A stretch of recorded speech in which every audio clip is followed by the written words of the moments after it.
Hello everyone, this is your Tech RB, and today I'm going to be showing you how to factory default reset a Schlage CO-200 lock.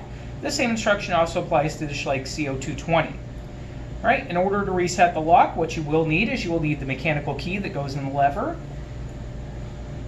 Alright, and to get started here, to factory default the lock and bring it back to factory condition, what you're going to do is you're going to start by pressing and holding the Schlage button down that's at the top of the front side of the lock. Hold it down for about 10 seconds. After 10 seconds, we'll get 2 beeps and 2 green blinks, and we're waiting on that now. All right, as soon as we got that, we're going to take our key and we're going to turn it to retract the latch into the door. And we're going to hold it until we get a 1 second long beep and a 1 second long green light. As soon as we get that 1 second long beep and green light, the unit should be reset. And to test it, we'll make sure our default normal use code works here to get through the door, which is 13579 pound, and the latch unlocks.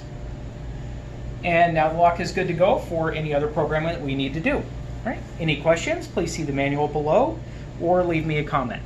Thank you.